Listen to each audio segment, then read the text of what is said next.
Hello days, ഇന്നത്തെ വീഡിയോയിൽ നമ്മൾ ഡിസ്കസ് ചെയ്യുന്നത് ശ്രീനാരായണ ഗുരു ഓപ്പൺ യൂണിവേഴ്സിറ്റി ഫസ്റ്റ് സെമസ്റ്റർ 3 വർഷ ഡിഗ്രിക്കാർക്ക് കോമൺ ആയിട്ട് പഠിക്കാനുള്ള എൻവയോൺമെൻറ്റൽ സ്റ്റഡീസ് എന്ന പേപ്പറിൻ്റെ ബ്ലോക്ക് 3 യൂണിറ്റ് 2 ആണ് എപ്പിഡമോളജിക്കൽ ഇഷ്യൂസ് ഇൻ ഹെൽത്ത്. ആരോഗ്യത്തിലെ എപ്പിഡമിയോളജിക്കൽ പ്രശ്നങ്ങൾ എന്തൊക്കെയാണെന്നുള്ളതാണ്. പ്രധാനമായിട്ടും ആരോഗ്യവുമായി ബന്ധപ്പെട്ട് നിൽക്കുന്നൊരു ഇതാണ്. ഒരു നിശ്ചിത ജനസംഖ്യയിൽ ആരോഗ്യവുമായി ബന്ധപ്പെട്ട സംഭവങ്ങളുടെയോ രോഗങ്ങളുടെയോ ഫ്രീക്വൻസി, വിതരണ രീതിയും അവയുടെ കാരണങ്ങളെയും കുറിച്ച് പഠിക്കുന്ന ശാസ്ത്രശാഖയാണ് എപ്പിഡമോളജി എന്ന് പറയുന്നത്. ആവൃത്തി എന്നത് രോഗബാധിതരുടെ എണ്ണത്തെ മാത്രമല്ല, ആ എണ്ണം ആകെ ജനസംഖ്യയുടെ വലിപ്പവുമായിട്ട് എങ്ങനെ അനുപാതപ്പെട്ടിരിക്കുന്നു എന്നതിനെ സൂചിപ്പിക്കുന്നു. ഇന്ന് എപ്പിഡമോളജി എന്നത് കേവലം പകർച്ചവ്യാധികളിൽ മാത്രം ഒതുങ്ങുന്നില്ല. പൊണ്ണത്തടി, മാനസിക അസുഖങ്ങൾ, ഉയർന്ന രക്തസമ്മർദ്ദം തുടങ്ങിയിട്ടുള്ള രോഗങ്ങളെക്കുറിച്ചുള്ള പഠനം ഇതിൽ ഉൾപ്പെടുന്നുണ്ട്. രാഷ്ട്രീയ, സാമൂഹിക, ശാസ്ത്രീയ ഘടകങ്ങൾ ഒത്തുചേർന്ന് ഒരു രോഗം വരാനുള്ള സാധ്യത എങ്ങനെ വർദ്ധിപ്പിക്കുന്നു എന്ന് എപ്പിഡമോളജിസ്റ്റുകൾ പഠിക്കുന്നു. രോഗവിതരണത്തിൻ്റെ അടിസ്ഥാന കാരണങ്ങളും അവ നിയന്ത്രിക്കാനുള്ള മാർഗങ്ങളും ഇവർ കണ്ടെത്തുന്നുണ്ട്. ഇതിൻ്റെ മേജർ ഏരിയ ഓഫ് സ്റ്റഡി എന്ന് പറയുന്നത് ഒന്ന് രോഗത്തിൻ്റെ കാരണം, ട്രാൻസ്മിഷൻ, രോഗം എത്രത്തോളം പകർച്ച, അങ്ങനെയുള്ള കാര്യങ്ങൾ, രോഗപകർച്ചയുടെ അന്വേഷണം, രോഗത്തിൻ്റെ നിരീക്ഷണം, അതുപോലെ പരിസ്ഥിതി എപ്പിഡമോളജി, ഫോറൻസിക് എപ്പിഡമിയോളജി, തൊഴിൽപരമായിട്ടുള്ള എപ്പിഡമിയോളജി, രോഗപരിശോധന, ബയോ മോണിറ്ററിങ്, അതുപോലെ ചികിത്സാ ഫലങ്ങളുടെ താരതമ്യം, ക്ലിനിക്കൽ ട്രയലുകളൊക്കെയാണ് ഇതിൽ വരുന്നത്.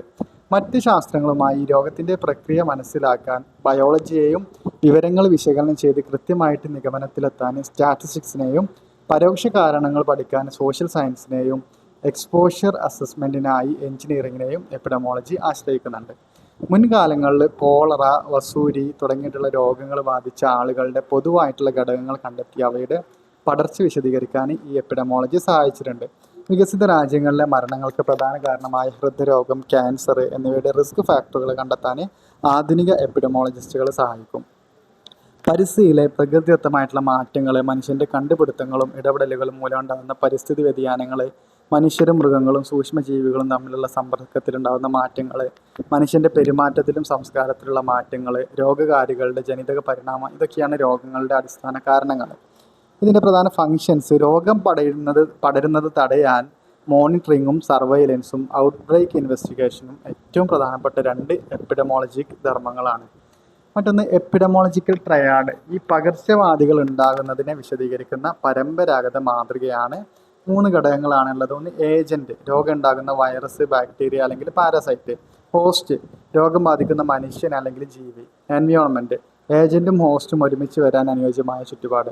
അതിനൊരു വെക്ടർ, അതായത് വാഹകർ, രോഗകാരിയെ ഒരു ഹോസ്റ്റിൽ നിന്ന് മറ്റൊരു ഹോസ്റ്റിലേക്ക് എത്തിക്കുന്നു, എന്നാൽ സ്വയം രോഗബാധിതനാകാത്ത ജീവിയാണ് വാഹകർ. ഇപ്പോൾ അനോഫിലിസ്, പെൺകൊതുക്, ഇതൊരു പ്ലാസ്മോഡിയം പാരാസൈറ്റിനെ മനുഷ്യൻ്റെ ശരീരത്തിലേക്ക് കുത്തിവെച്ച് മലേറിയ പരത്തുന്നു, എന്നാൽ കൊതുകിന് മലേറിയ ബാധിക്കുന്നില്ല. രണ്ടാമത്തെ ഒരു ഉദാഹരണമാണ് ഇക്സോഡ്സ്, ഈ ഇനത്തിൽപ്പെട്ട ഉണ്ണികൾ. അതായത് ഇപ്പോൾ ഇവ ലൈം രോഗം പരത്തുന്നു. മറ്റൊന്ന് water related disease and their public health importance. ജലവുമായി ബന്ധപ്പെട്ട രോഗങ്ങളും അവയുടെ പൊതുജനാരോഗ്യ പ്രാധാന്യം. ജലവുമായി സമ്പർക്കത്തിലാകുന്നതിലൂടെ, ഇപ്പോൾ കുളിക്കുമ്പോഴോ മറ്റ് ആവശ്യങ്ങളിലോ നേരിട്ടോ പരോക്ഷമായോ ചർമ്മത്തിൽ ജലം തട്ടുന്നത് വഴി അല്ലെങ്കിൽ മലിനമായ ജലം ഉള്ളിലേക്ക് കഴിക്കുന്നത് വഴി രോഗങ്ങളുണ്ടാവാം. ജലത്തിൽ കാണപ്പെടുന്ന സൂക്ഷ്മജീവികളോ അപകടകരമായിട്ടുള്ള രാസവസ്തുക്കളോ വായുവിലൂടെ വാട്ടർ എയറോസോളുകളോ ഇതിന് കാരണമാവും. കടുത്ത കാലാവസ്ഥാ വ്യതിയാനങ്ങളായിട്ടുള്ള പ്രളയം, വരൾച്ച എന്നിവയും ജലലഭ്യതക്കുറവും ജലജനരോഗങ്ങളുടെ ആക്കം കൂട്ടുന്നു. കൃഷിഭൂമികൾക്ക് സമീപമുള്ള ജനസാന്ദ്രതയായിട്ടുള്ള പ്രദേശങ്ങളിൽ ജലസേചന പദ്ധതികൾ കൊതുകുകളുടെയും മറ്റും വർധനവിന് കാരണമാകുന്നതിനാൽ രോഗവ്യാപനം വളരെ വേഗത്തിലാക്കുന്നു. മികച്ച എഞ്ചിനീയറിംഗ് രീതികളും കൃത്യമായ ജല മാനേജ്മെൻറ്റും വഴി ഈ രോഗങ്ങളെ ഒരു പരിധി വരെ തടയാൻ സാധിക്കും. ഈ ജലവുമായി ബന്ധപ്പെട്ട രോഗങ്ങൾ പലതരത്തിലുണ്ട്. ഒന്ന് വാട്ടർ ബോൺ മൈക്രോബയോളജിക്കൽ ഡിസീസസ്, ജലത്തിലെ സൂക്ഷ്മ ജീവികൾ വഴിയുള്ള രോഗങ്ങൾ. വാട്ടർ ബോൺ കെമിക്കൽ ഡിസീസസ്, ജലത്തിലെ രാസമലിനീകരണം വഴിയുള്ള രോഗങ്ങൾ.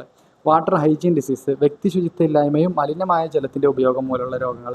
വാട്ടർ കോണ്ടാക്ട് ഡിസീസ്, ചർമ്മം നേരിട്ട് മലിനജലവുമായി സമ്പർക്കത്തിൽ വരുമ്പോൾ ഉണ്ടാകുന്ന രോഗങ്ങൾ. വാട്ടർ വെക്ടർ ഹാബിറ്റാറ്റ് ഡിസീസ്, ജലാശയത്തിൽ വളരുന്ന വാഹകർ. എക്സ്കർട്ടൽ ഡിസ്പോസൽ ഡിസീസ്, മലമൂത്ര വിസർജനം കൃത്യമായി സംസ്കരിക്കാത്തത് കൊണ്ട് ജലം മലിനമായി ഉണ്ടാകുന്ന രോഗങ്ങൾ. വാട്ടർ എയറോസോൾ ഡിസീസ്, മലിനമായ ജലത്തിൻ്റെ തുള്ളികൾ ശ്വസിക്കുന്നത് വഴി ഉണ്ടാകുന്ന രോഗങ്ങൾ. WHO കണക്കനുസരിച്ച് ലോകത്ത് ഏകദേശം 844 മില്യൺ ആളുകൾ അടിസ്ഥാനപരമായി കുടിവെള്ള സൗകര്യം പോലും ലഭ്യമല്ല. ഏകദേശം 159 ദശലക്ഷം ആളുകൾ കുടിവെള്ളത്തിനായിട്ട് നേരിട്ട് ഉപരിതല ജലാശയങ്ങളെ ആശ്രയിക്കുന്നു. അതായത് ഈ പുഴ, തോടൊക്കെ. 2 ബില്യൺ ആളുകൾ മനുഷ്യവിസർജനം കലർന്ന ജലസ്രോതസ്സുകളാണ് കുടിക്കാൻ ഉപയോഗിക്കുന്നത്. ഈ മലിനമായിട്ടുള്ള കുടിവെള്ളം കാരണം പ്രതിവർഷം 5,02,000 ഡയറിയൽ മരണങ്ങൾ ഉണ്ടാകുന്നുണ്ട്. ഇതിൻ്റെ പ്രധാന രോഗങ്ങൾ cholera, diarrhoea, typhoid, amoebiasis, hepatitis, gastroenteritis, giardiasis, campylobacteriosis, ചൊറിച്ചിരങ്ങ്, വിരബാധകൾ ഇതൊക്കെ ഇതിന് ഉദാഹരണങ്ങളാണ്. ഈ വ്യാപനത്തിന് കാരണമാകുന്ന സാഹചര്യങ്ങൾ, ഒന്ന് പ്രളയം, ഫ്ലഡൊക്കെ ഉണ്ടാകുന്ന സമയത്ത്. ഇപ്പോൾ ഈ പ്രളയം ഉണ്ടാകുമ്പോൾ ഈ സ്വീവേജ് പ്ലാന്റുകൾ കവിഞ്ഞൊഴുകുന്നത് ജലസ്രോതസ്സുകളിൽ മലിനജലം കലരാൻ ഉടനടി കാരണമാവും. അതുപോലെ വരൾച്ചയുള്ള സമയങ്ങളിൽ ലഭ്യമായ കുറഞ്ഞ അളവ് ജലത്തിൽ രോഗകാരികളുടെ സാന്ദ്രത വളരെ കൂടുന്നതിന് രോഗസാധ്യത വർദ്ധിക്കുന്നു. പ്രകൃതി ദുരന്തങ്ങൾ, ഭൂകമ്പം, ചുഴലിക്കാറ്റ് ഇതൊക്കെ ജലാശയങ്ങളുടെ എക്കോസിസ്റ്റത്തിൽ വലിയ മാറ്റങ്ങൾ വരുത്തുകയും ചില പ്രത്യേക രോഗകാരികളുടെ വളർച്ചയ്ക്ക് അനുകൂലമാവുകയും ചെയ്തിരുന്നു. മറ്റൊന്ന്, ഈ വാട്ടർ ട്രീറ്റ്മെൻറ്റ് പ്ലാന്റുകളിലൊക്കെ ജീവനക്കാരുടെ ചെറിയ അശ്രദ്ധ പോലും വലിയ കമ്മ്യൂണിറ്റി ദുരന്തങ്ങൾക്ക് കാരണമാവും. പ്രത്യേകിച്ച് ഈ വീടുകളിൽ വാട്ടർ പ്യൂരിഫയർ ഒന്നും ഇല്ലാത്ത ചെറുകിട നഗരങ്ങളിൽ. അതുപോലെ കാർഷികമായിട്ടുള്ള ആഘാതം, മലിനജലം നിരന്തരം കൃഷിക്ക് ഉപയോഗിക്കുന്ന വഴി മണ്ണിൽ രോഗകാരികൾ കോളനികളായിട്ട് വളരുകയും ആ പ്രദേശത്ത് വിളകൾ കഴിക്കുന്ന മനുഷ്യരിലേക്ക് രോഗം പകരുകയും ചെയ്യുന്ന അവസ്ഥ. മറ്റൊന്ന്, വെക്ടർ ബോൺ ഡിസീസസ്, വാഹജന്യ രോഗങ്ങൾ. രോഗകാരികളായിട്ടുള്ള സൂക്ഷ്മജീവികളെയും പാരസൈറ്റുകളെയും മനുഷ്യരിലേക്കോ മൃഗങ്ങളിലേക്കോ കൈമാറുന്ന ജീവനുള്ള ഓർഗാനിസങ്ങളെയാണ് വെക്ടേഴ്സ് അല്ലെങ്കിൽ വാഹകർ എന്ന് വിളിക്കുന്നത്. ഇവരിൽ ഭൂരിഭാഗവും ചോര കുടിക്കുന്ന പ്രാണികളാണ്. ഇവ രോഗബാധിതനായ ഒരാളിൽ നിന്ന് ചോര കുടിക്കുമ്പോൾ രോഗകാരികളെ ശരീരത്തിലാക്കുകയും അടുത്ത തവണ മറ്റൊരാൾക്ക് കടക്കുമ്പോൾ അത് അവരുടെ ശരീരത്തിലേക്ക് കുത്തിവെക്കുകയും ചെയ്യുന്നു. കൊതുകാണ് ഏറ്റവും പ്രധാനപ്പെട്ട വാഹകർ.